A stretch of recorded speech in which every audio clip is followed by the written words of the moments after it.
Hey everybody, welcome back. We got another awesome episode of Elev8 in stores tonight. We're going to be joined later by Chase Hardman at Hardman Art Glass on Instagram. Go follow him if you don't follow him already. But before we get into the interview, we're going to get a little word from Steve real quick. What up, y'all? I'm Steve with Elev8, and I'm really excited today for our Elev8 with Chase Hardman. You need to follow him at Hardman Art Glass on Instagram. His work is phenomenal. His skeletons, super awesome, super creepy, but that's the way I like it, that's for sure. And then his chameleons. You really got to take a look at these chameleons. They're just amazing. I absolutely love them. I love his sculpting. And I think once you take a look at what this guy has to do, I think you're going to fall in love with all that stuff too. I also wanted to say, hey, check out our Elev8 Dolls website. That's Elev8dolls.com. We just got it up, and we're really excited about it. We're looking for some brand ambassadors. And if you want to join us to help build our brand and help us out, I could really use your help. Please and thank you. But anyways, moving on. Let's go check out Chris and Chase Hardman here. And again, don't forget to follow them. And y'all have a great one. Peace out. Thanks, Steve. That was so much fun. And now for our very special interview with Chase Hardman, also known as Hardman Art Glass on Instagram. Hey, man, how's it going? Hey, it's going good. How you guys doing? Pretty good, pretty good. Happy Friday to you. How did you get started blowing glass? I moved to Oregon from Utah originally when I was 15, and went through. There's a town on the coast here in Bandon where you could see them blowing glass in the window. My mom took me in there, and we went in and looked through the window and seen these guys like spinning the glass really fast, and it just like opened up a big bowl or whatever, and it was really crazy to watch that. And when we left, I kept telling my mom, like, that was crazy. I want to be a glass blower. Like, I want to do that, because it was just, they were playing with fire, and just the glass was so melted, it looked really cool. So Yeah, I absolutely. was already sold at that point. Nice. So you saw it and then you were like, that's something that I need to do. Yeah, exactly. It was the first time I saw it, and it was just like, whoa, exactly. Yep. Were you making art with any other mediums or anything at the time? Music. I've been a musician since I was a little kid, and I would like draw stuff and do all that, but not really at the time. I hadn't really bloomed into becoming an artist yet. Nice, nice. What sort of things did you start making when you first got on the torch? When I first got on the torch, I didn't so like I had no access. I had never seen people using torches to blow glass. And so all I had seen was those guys with the big bowls and vases in the hot shop, on like the big steel pipe. And so I was at my buddy's house, and they were drinking and stuff. And I took one of their beer bottles and tried to heat it up like with a Coleman camping torch. And that's how I got it melted the first time, and actually blew like a little bulge in it. And I was like, oh my gosh, I just blew glass. I felt like I blew glass at the time. Yeah. And so after that, I started just taking broken beer bottles and melting them on and doing little sculptures out of that. And I did that honestly for like 6 months, like every day, trying to get better at blowing glass, because I didn't even have access to glass, and I was underage. I was a young kid. I was 16 at the time, and I had never seen that many like pipes or anything even, so I hadn't been in any head shops, and I had no Instagram, just nothing. Yeah. So So what year was that you first started messing around with glass? that was in 2006. Nice, nice. Yeah. That's very cool. Did you have a mentor when you were starting, or somebody that helped No, you do it? no, I didn't have anything. I just literally told my mom, like, check out this glass I melted, and it was a a glass bead, but it was still welded on the metal rod. I had no idea how to get them off, and I just carried those around and show people, look at this glass I made, you know. And I was just like, told my mom, I was like, I want to be a glass blower so bad. And I just, every single day, I just kept doing it after school. And I wanted to blow glass so bad. I just kept practicing every day. And I eventually, the first hollow glass, I actually blew like hollow glass out of anything. I took some beer signs, like the neon signs that said like Coors Light and stuff like that, and cut the little sections into lengths like 4 or 5 inches long, and got them hot, and tried to like blow these little Christmas ornament balls and with a loop on it, you know. Nice. That's the awesome. first glass I ever like blew. Yeah. That's Yep. super I didn't have great. any knowledge or guidance at all, so I was just trying to do whatever I could to melt the glass. Nice. So how long were you working on like a little like camping torch? For at least like over 6 months to a year. And then I didn't even know you could buy glass color rods. Actually, I was using recycled glass for like a long time. And my mom actually came back home from Eugene one time, and she was all excited and pulled out this bundle of colored glass, and it was like blue and orange and turquoise and stuff. And I was like, what? Like, oh my God. And they're all shaped in like perfect cylinder. You know, I'd never seen that. I was just like, what? That's crazy. And I went outside and turned on my torch, and I tried to melt it, and it wouldn't melt. Like, it wouldn't melt the glass. I was so confused at the time because I didn't know there was soft glass and hard glass or anything about it. So how did you go about learning more about glass to figure out what you had on in your hands there? I just my mom and my dad could see my disappointment, like, oh, I can't melt these colors. And we started trying to do research and realized you need a special kind of torch that has like an oxygen tank. This is at the time when I was a kid and I just knew nothing, you know. And so we found out you need a special torch that would burn hotter to get the glass melted, because this was like borosilicate glass, and beer bottles are made of soft glass. And so I did whatever I could, you know, and for them, and my mom ended up helping me out, and we got my first glass blowing torch that was a minor bench burner. And my dad helped me get an oxygen tank, and we hooked it up, and I could melt those colors now. And I just started like practicing every day, making stuff, you know. And I would try to search on YouTube. At the time, there wasn't that much on YouTube, really, like 15 years ago. Yeah. But you could find a few things that were really cool. I learned how to make a mushroom pendant off of YouTube. Nice. Yeah. And so I learned that stuff, and I was just like, oh my God. And I just kept practicing and practicing for about 2 years. And then I actually got a job working in the hot shop blowing soft glass in Bannon, a different place that I seen him blowing glass, but a really cool spot over there. And that was like about 12 years ago. I still work out there, actually.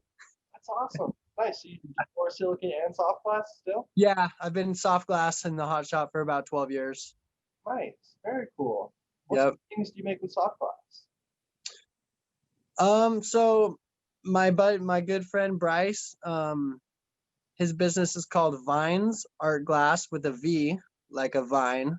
And we basically make drinking glasses, Christmas ornaments, perfume bottles, all the way to like glass blown lamps and big lampshades, and big spinner bowls, and just really cool vases and all that kind of stuff. And if you check it out online, you'll see it's some really awesome stuff. And that's his business. And a lot of my recent work and over the years has been inspired by the way I've learned to do color applications and the stuff that we've done in the hot shop, you know, and all the experiences I've had in there. So it's been cool combining the two over the past 12 years, you know. sure that gives you a real unique perspective, as most glass blowers only know soft glass or only know borosilicate. Yeah, it's been really crazy. It was a tough journey because there was times we're working in the hot shop 5 days a week, and I would come home and work every night on the torch That's and what I on was my gonna ask, was you were doing both at the same time. yeah, and on my 2 days off, in order to, because I taught myself borosilicate, and Yeah. so I would go in the hot shop and work with him for like 4 or 5 days straight, and I would blow glass all night here, and then on my weekends here, and I would work like 60 days straight. I was just like really determined to be able to like make a living blowing glass. I knew it was going to be real tough, Yeah. and the time flies. I was 16, then you're 18, and like my parents moved back to Utah, so I was here on my own in Oregon, and it was time to just like really like handle my shit because I was, so it's a steep curve of just like if I'm gonna blow glass full time, uh, it's gonna be tough. Yeah, definitely. It's a big leap that you have to like. Yeah, I actually got a job landscaping for 6 months when I was 17. Nice. Just like help pay the bills, help keep Yeah, that I helped pay the alive. bills, and I founded my dog Meatloaf while I was landscaping, and I've had him ever since for like 12 years. Yeah, it's been a Nice. blessing. It's a huge blessing, man. Right place at the right time. Yeah, absolutely. Um, so have you ever taken any like official classes for borosilicate, or are you also? Yeah, so like I said, I've been blowing glass 14 years, and last year I took a class, my first class. So I was 13 years in basically before I took my first class. And yeah, I learned a ton. I took a class from banjo. Oh wow, you learned a bunch there. Yeah, I learned a lot. It was a 4 day or 3 or 4 day class, and yeah, I learned a lot of really cool advanced techniques and met a lot of really awesome people. And I really like took every ounce of energy to take in everything I could, because I had been on the torch a long time, but I taught myself most of the techniques. And so when I would see someone else do it for the first time, a lot of the stuff, they did it different ways that made better sense, made it easier. Stuff that Yeah, I was getting done, but the long way. yeah, that's something I'm sure that it comes up in other art forms, but I've noticed it so many times in glass where you see somebody doing something one way, and then like you see it another way, and you're like, oh, duh, why have I not been doing that? Exactly. You get caught Exactly, in this like man. There was so much of that going on. yeah, just like it shatters your walls and your expectations of what you thought you could do, or even if it is something you knew you could do, you never thought about using it in that different application. Glass is Yeah, cool like that, how you can translate things to it's different. amazing because, like, half the stuff I was doing and the stuff I still do is different than the way most or a lot of people do it, the way they've been taught or whatever. And once you get familiar with something, you can pull something off that's like still cutting the lines of like, oh God, how does he do it like that? Some Yeah, people just pull stuff off. I've seen it too, both yeah, sides. absolutely. Um, Yeah. so scrolling through your page, I see a lot of like sea life and animals. What inspired you to bring to life like jellyfish and seashells Yeah. into I glass? live by the beach. Uh, I'm here on the Oregon coast, and basically when I was first learning how to blow glass, and when I was like 17, 18, I would go every weekend to the boardwalk, which is just like the docks on the ocean there, and set up a table and try to sell glass to the tourists. And so I would make like glass seashells and octopus, and I just tried to make like a bunch of sea stuff because there was tourists there by the sea, and it's like the Nice. town was like abandoned by the sea. So I made a lot of sea stuff. And I also did some surfing in high school, and I still try to surf when I can. I don't get out often enough at all, but Yeah, that's very cool. Yep, I've always been real close with nature all around, and spend way too much time on the river or on the beach fishing, and just going out in the boat or going out on the river. So just all the nature around it really inspires my work a lot. And then I think it's also a channel from when you first start doing something. If you can make those sales, you're like, oh, people like this and I like this, and then it keeps going. And if it's like a dead end, like people don't really like this, it's like, I gotta try some other stuff. And so it also helps that people like sea stuff and nature and animals and those sandblasted textures as well as me, because then we can all move forward with it. Yeah, absolutely. And sea life, like the motion of sea life, is something that translates into glass so beautifully, like the movement of an octopus tentacle or jellyfish tentacles. Yeah, I've always thought realism was cool with glass when stuff looks pretty real and it's like, whoa, that's glass. I love when people say, what is this made out of? And I'm like, it's glass, and is that a real jellyfish in there? It's like, no. That's gotta be a cool feeling. It'd be wild. Yeah, that's always cool. Yep. Nice.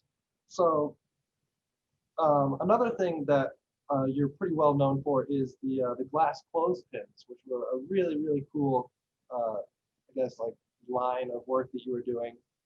What sort of challenges come up with making a glass clothespin? Because it seems like it's a lot harder than it looks.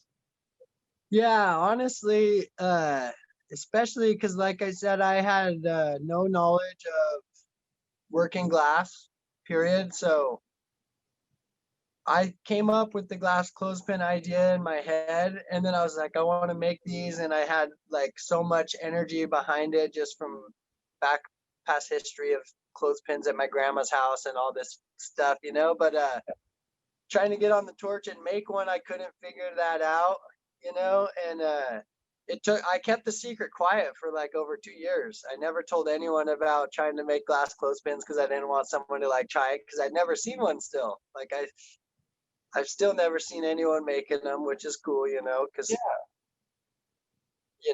pieces catch on quick, and it's cool to try to make awesome, unique stuff. So I don't blame anyone or whatever, But it was cool because I started trying to come up with an idea on how to make them by grinding them.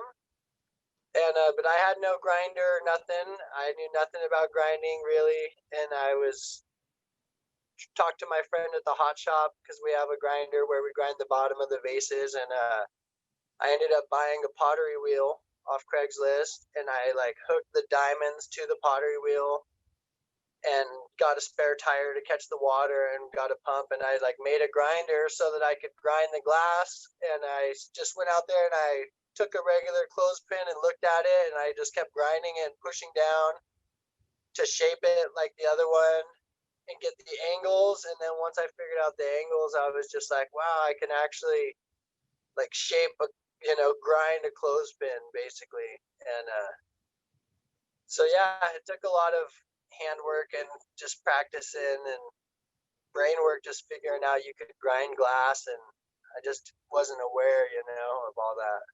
That's amazing. You not only basically invented a new thing to make out of glass, but built a homemade grinder in the process. That's pretty awesome.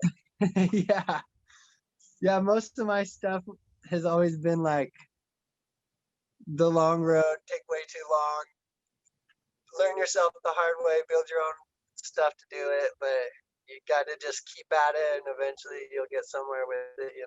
Yeah, absolutely. Like there's some amazing, like a couple of collabs you did with like Millies in them that I remember seeing that was. Yeah, I did a couple collabs with Millies. I need to do more collabs. I've literally probably done like 3 or 4 collabs, and they were like through the mail. Gotcha. I haven't been to anyone's shop yet to collab all the time. Yeah, are you in a studio by yourself? Yeah. Nice. Yep. Just been in my own studio for 14 years by myself. Very cool. Very cool. Yeah. It's been a long journey, It's time to get out and blow glass with people eventually soon.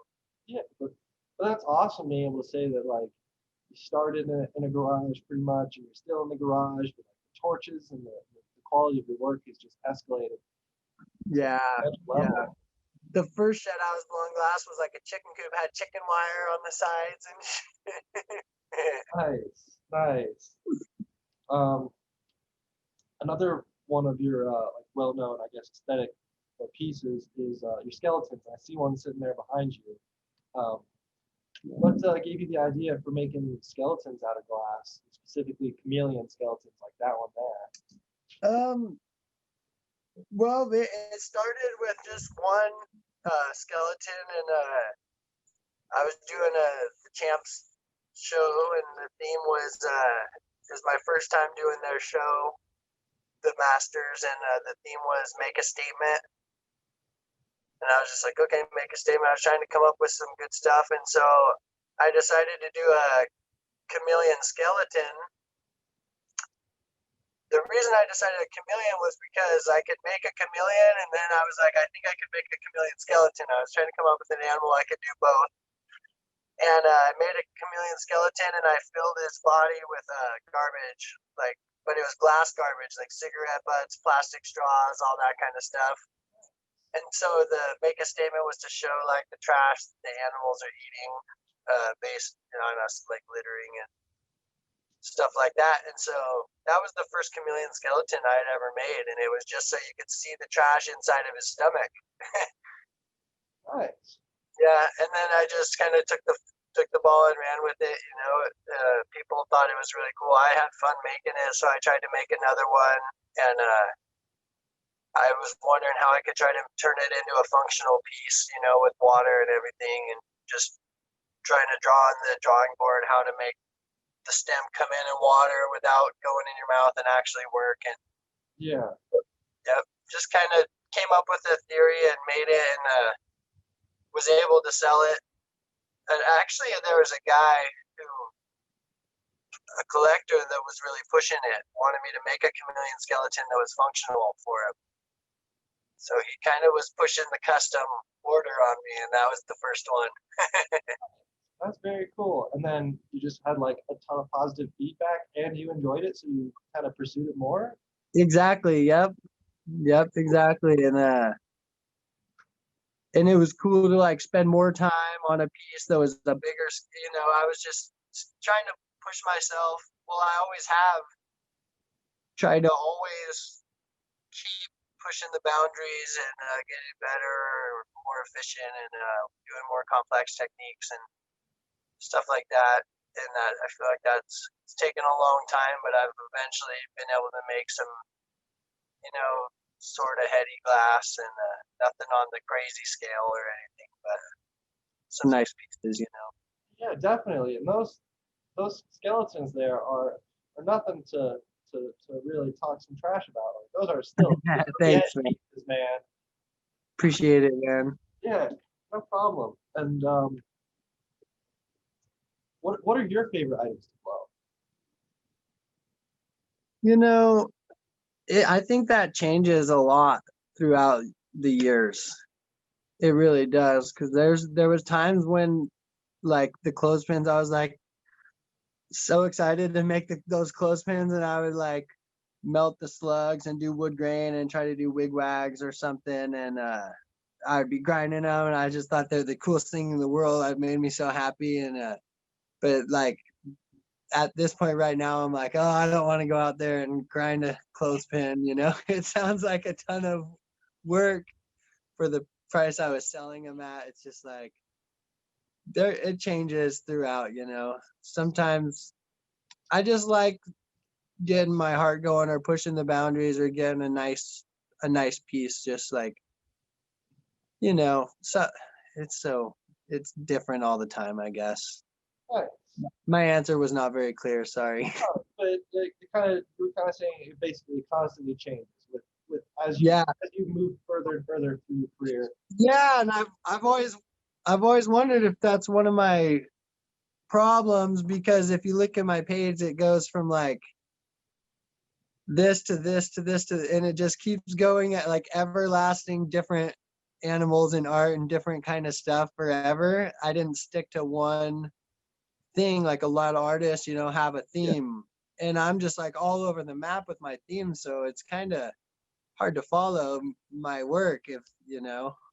Yeah, but it shows that you chase what excites you really. Is what that, Yep, it's true. you don't really settle for too long before you find something new that excites you that you want to create. And for sure, Yeah, yep, yep. I definitely do like to do that. um, do you have a favorite color to work with?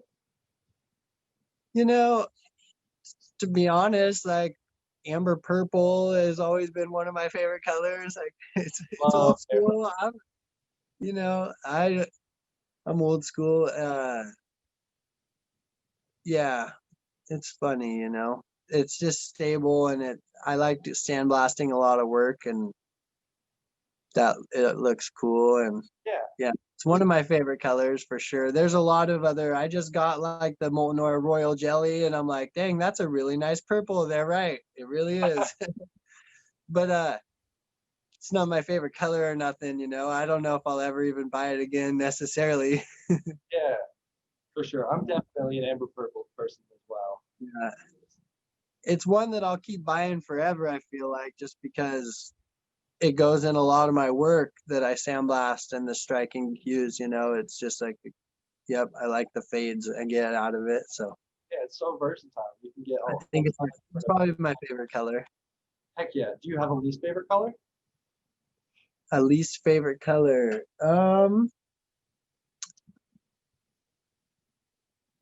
I used to have a list of like the do not ever buy again colors. You know what I mean? Yeah, But definitely.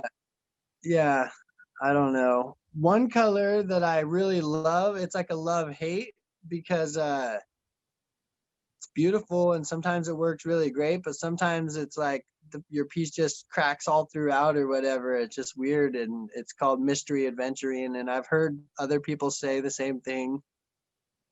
And maybe it's just me, but I've had different batches that did it and different batches that were good. So it makes it scary to try to make like a heady out of it because Yeah, it's like a love hate you don't want striking to put color. 12 hours into something and then have it come out of the kiln with cracks all over. Yeah, exactly. And I work on a Carlisle, so anything real sensitive can be tough to work, you know, without boiling. Is the Carlisle the next torch you got after your bench burner? Yeah, yeah. And I had and I blew glass on the small torch for like 6 years. Nice. Yeah, quite a long time. I that whole time, like I said, I never had Instagram or nothing, and still, I just did my own thing locally. I went to like festivals along the Oregon coast, like the city festivals, you know. Yeah. Bandon, for example, Bandon's like Cranberry Festival, and then a lot of the festivals here in Oregon were named after flowers for some reason.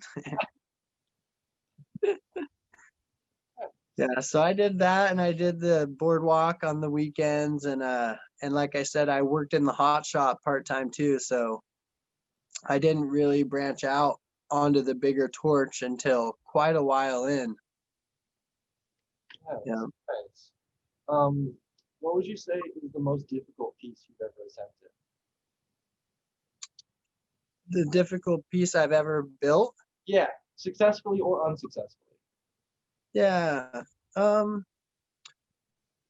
you know, it just depends on at it kind of goes back to like at the time. I remember one time I made my first bubbler with a down stem and it was like the hardest thing in the world. But at the same time, like in my career, uh I did a big seashell piece that had a spinning seashell in it with just a bunch of attachments and combos and stuff. And that was the first piece I made with a big kiln. I got like a bigger kiln, my first kiln that actually opened like a big door. Nice. And so I had this huge piece and I remember my heart was like racing. I thought it was going to break off. It was just like the craziest, heaviest. And it had a spinner and like a dome and it was a recycler. That's awesome. I just remember that being like, it would still be a tough build to this day, you know? Yeah. Yeah. That was a good tough build, I remember. And I think that one is at a shop called Smoke Spot or something. Cool. Very cool. What would you consider the most challenging style or type of piece to blow? For me, it's like anything drawing wise. Like I'm not a very good drawer and I don't write very well either. So Filicellos or like any of that kind of Any of that stringer stuff? You're any not of that stringer stuff and those fine dot work and those really cool flips and drawing stuff. I just that's really hard for me. Yep, I do not draw very, and I've tried for years and years, but it's just, yep, drawing's difficult for me. Do you More of sketch a sculptor. at all before you make them? What's that? Do you sketch out your pieces at all before you make them? I do on like headies. If I'm gonna plan like a bigger, more extensive piece, like not on like if I'm making a chameleon skeleton or then no, I don't really. But when I made the first one, I sketched it like 5 times trying to figure out how I was gonna get it to work. When I made the first one, I sketched it a bunch. Yep. Very cool. And if I'm making a new, just completely different, like one-off heady, then I sketch it out and try to come up with ideas and pre-plan for what I'm doing and what colors and how much I need for what I'm doing. Nice. Very cool. Yep. We kind of touched on this earlier, but do you do collaborations very often? I don't, and I need to. I want to. Yeah, I haven't. I live down on the coast, and I got my dog, and he's on meds at this point. He's older, and it's just hard to get away to other people's shop and have someone to take care of the dog and do all the stuff at home. For sure. But I definitely need to pursue more collabs. Most definitely. It's been a goal for me to push myself to get out and do collabs or bring people out to the coast and make some art together. Nice. If you had like a couple of dream collabs, who would you collab with? Probably be like Calmo. Nice. I really like Calmo's glass. That would be a good dream collab. And then we'll just leave it there. I was thinking there was like 50 other names just popped up on me now. It's like, okay, wait, get back to a couple. Yeah, I feel you. As soon as you started thinking of 5, you thought of 55. Yeah. I've always just thought Calmo's pieces are really cool. I love the birds and they're artsy, and Yeah. it'd be fun to make a piece with him. And I met him. He was real nice, and Nice. Very nobody with an ego or that thinks they're the coolest. Even if they are the coolest, I don't. Yeah, Yeah, I'd get nervous, and I don't want to mess up their piece or something. for sure. For sure. What would you say is the most amount of time you spent on a single piece? For me personally, the most time I've spent on a piece is probably around like 65 or 70 hours. Nice. Was that the chameleon piece you mentioned earlier, or something else? No, it was this piece right here actually. Oh wow. And this one has a whole bunch of facet pieces all around it. And it's got jellyfish and seashells around the base, and the jellyfish are faceted as well. That is beautiful. It's got a big black opal back here. And, it's a recycler. It's got just like a bunch of cold working and a faceted joint. And I did all the facets by hand with no facetron wheel or any of that on the pottery wheel. Nice. I was about to ask, is it on the pottery wheel? Yeah. Awesome. Yeah, the whole thing was on the pottery wheel. And so that was just, it takes forever. Like one little tile just grinding by hand and I did it myself. So I, gathered all the glass, coil potted all the tube, made the whole thing from scratch. So took me forever, like 65, 70 hours. Awesome. It came out amazing. Really beautiful piece. Thanks, man. Appreciate it. Absolutely. Was that something that you sketched out prior to going into work on it? Actually, with that one, it's kind of funny because I started it just trying to create something in my head, and it wasn't that at all. It was completely different than that. I tried to do some other stuff, and I was just like, I don't know. And I just kept adding and kept adding and kept adding. And with that one, I really just got in tune and just went for it. It was kind of crazy. That's awesome. It was obviously over a series of days, but yeah, I was just kind of in the groove on that piece and trying to brainstorm as I went. And I was just pacing back and forth in the shop, thinking of what I'm gonna attach on next to try to fill this thing out. That's awesome. Have you ever competed at events before? I have. I've done a few. My first event, the Champs show. Sean, he was working for Champs. This guy at the time, he gave me a call on the phone and he's like, "Hey Chase, like it's Sean." He's like, "Sean Quine," and I said, "Hey man," and he said he's working with Champs. They're doing a competition. I'd never been to a trade show at the time or nothing. Yeah, I've never been to any trade shows, and I always thought like I'm never gonna make it to those trade shows in Vegas. It seemed like it was so much money, and I lived in a small town, and I had no help, and I was like teaching myself to blow glass. It just seemed impossible to like go to that kind of level of glass blowing. I Yeah. wanted to. I worked hard. I just did it every day trying to blow glass. But he called and said, "Come out and you should apply for this thing." It was at the time it was called the Emerging Artist competition. It was the one in Atlantic City. So on the East Coast, like all the way across the country from where I'm at on the beach on the West Coast. And I signed up for it, and I was just like, all right, I'm going to take a chance. And I signed up, and I got accepted. And so I was just like, holy shit. And I flew to Atlantic City to do the competition. And that was my first trade show. And I met a bunch of really great people that I still know to this day. They've seen how scared I was at my first show. And then, and I've been going to the shows ever since. Nice. To make sales and meet connections and meet people. So it changed my life. And I competed. There was with some awesome glass blowers. I mean, at the judging, there were so many amazing pieces there. I was able to pull off my piece. I did the clothespins with a rubber band gun, and it was actually my first rubber band gun. Nice. And it was in a recycler. And I still didn't really expect that I was going to get picked as one of the winners, but I won third place, and it was really humbling and one of the coolest experiences of my life because I never been to the shows, and it was really crazy.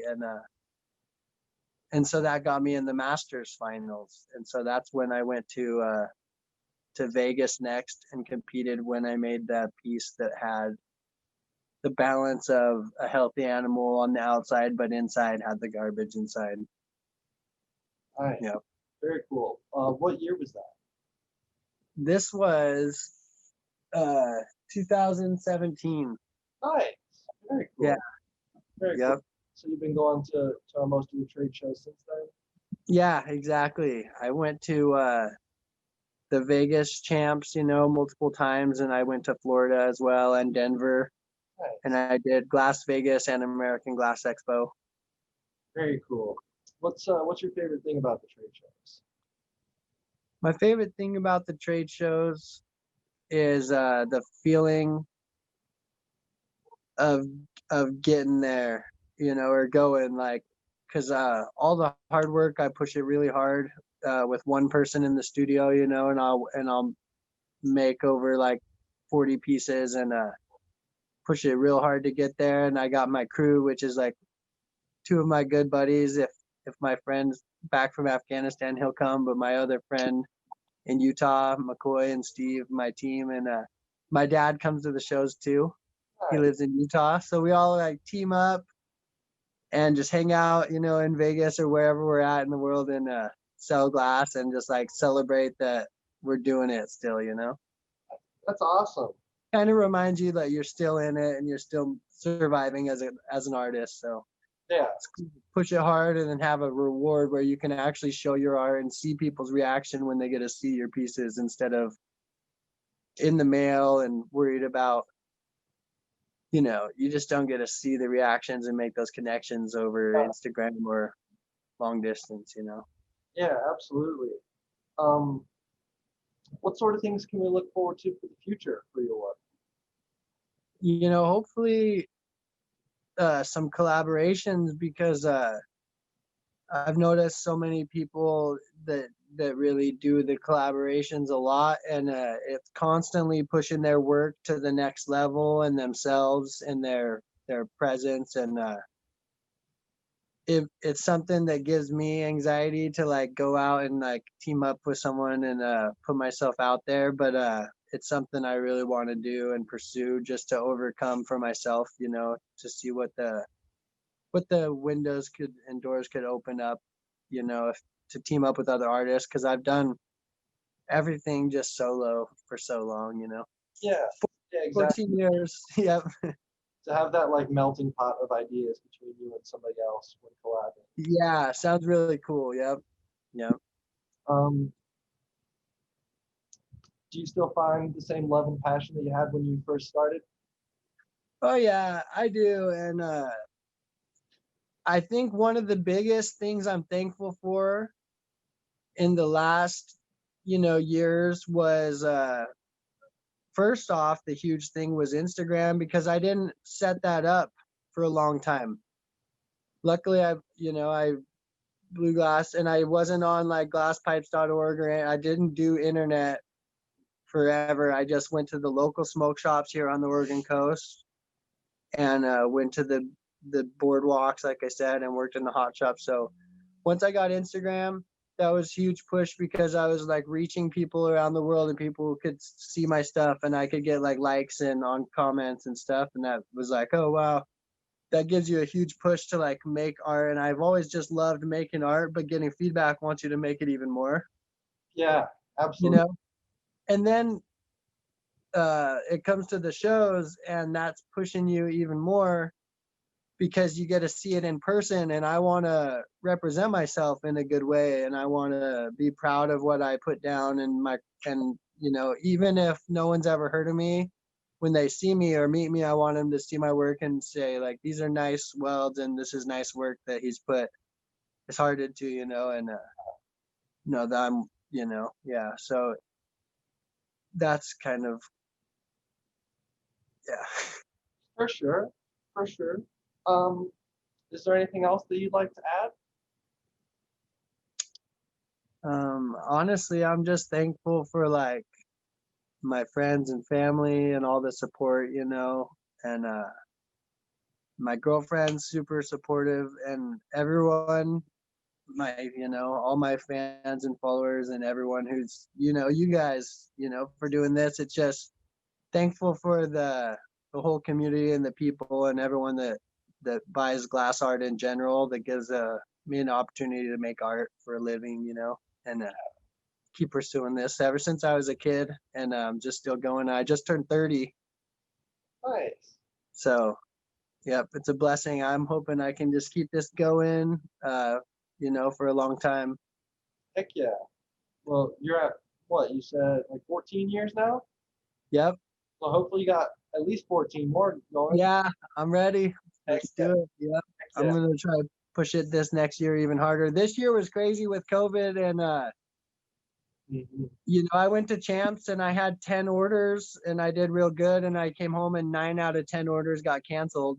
Oh wow. Because of COVID, and everyone was closing their doors and scared to buy glass, and it's just like I made it through the year with all the people that support me on Instagram and the shops that came through, and with the support of obviously my friends and family and everybody. Just it all, even if you don't talk to your friends, they're out there and they support you, and it still makes you feel like you got this, and you can pull through. it always works out. So, yep, it's been a tough year this year, but next year I'm ready to push it, and maybe the shows are going to be cruising again. We'll see with this COVID, and I think Glass Vegas got rescheduled for like May or something. I've seen that, and I'm hoping by then, we'll be ready, and Hopefully we can get out there.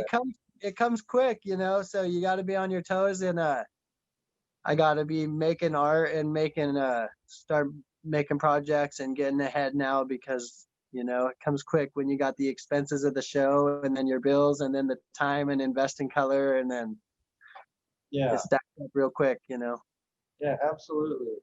Well, thanks so much, man, for doing this with us. It was super fun. Yeah, thank you. I appreciate you reaching out as well, man. That was a good time. It was super awesome. Well, thanks, man. We'll see you later. Bro. Yeah, take care. Yeah. That was super fun. Huge thanks again to Chase for that amazing interview. And now we're going to hear a quick word from Elev8. Good evening, ladies and gentlemen. Teresa here with Elev8 Dolls. Thank you, Chris, so much for having me on tonight. I really enjoy watching all the glass blowers and listening to how they blossomed into the people they've become. My favorite question is when you ask them what's next. What are they going to do for the next 20 years? I always love to hear when people have goals. In fact, one of my goals is to grow Elev8 Dolls as big as we can across this world. What is Elev8 Dolls? Elev8 Dolls is a movement. It's a movement of women living a higher state of mind, body, and spirit who really want to experience this cannabis world, or just the world that evolves around it, the alternative lifestyle, with us. So what we do is we offer a brand ambassador program. That brand ambassador program gives you a coupon in order to purchase any of this stuff. It also gives you the option to pretty much be your own business and sell this stuff as well.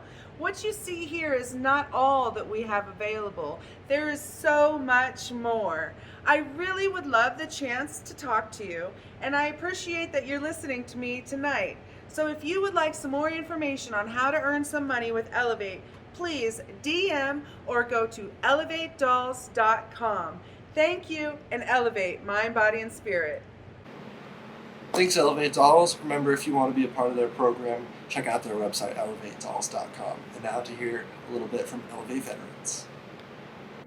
Hey everyone, how's it going? Friday again. I know I'm excited. And once again, thanks Chris for having us on. I'm John with Elev8 Veterans. And I'm here to remind you guys, that time of year is coming around. It's going back to school. I know I'm going back to school. And a good thing that we do here at Elev8 Veterans is when I was first beginning my endeavor, was kind of confused as to what was going on. The GI Bill has some rules that you have to follow, and it could get a little weird. Well, don't worry, man. If you guys are having that same problem, come on down. Elev8 Veterans will take care of you. Go on our website, elev8veterans.com. Check us out, send us a message, and maybe we'll be able to help you guys. Hey, maybe we'll even get to meet in person. You can end up just like me. So, till then, I'll see you guys later. Elev8, mind, body, and spirit. We got a little bit more time left, so we're going to do a quick product demo with you guys. If you got something to roll up or dab up, now's the time to do so. Ho, ho, ho, everybody. It's Teresa, and I am here to tell you about the ePro G9 all-in-one dab rig. Has your recycler, your card cap, all in one. You just plug it in to charge it, good to go. It's 5 on, 1, 2, 3, 4, 5, 5 off, 1, 2, 3, 4, 5. Great, and then it's 1, 2, 3 to turn on the heating device. It goes up to 800, it goes down to 420. We're gonna put some concentrates in here. It comes with 3 buckets. You get glass, titanium, and ceramic. Oh, lots of options there. Let me push that bad boy back down there. Alrighty, and now let's dab.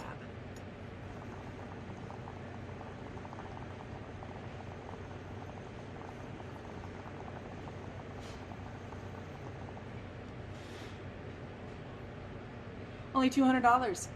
You need this.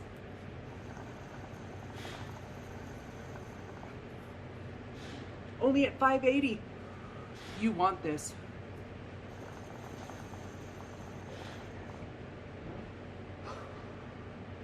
Great flavor. You have to have this. Elev8, mind, body, and spirit. Thanks again to Chase. That was so much fun. Super awesome interview with him. And thanks to you guys for watching. We'll be back again next week with another awesome episode of Elev8. remember, elevate, mind, body, and spirit.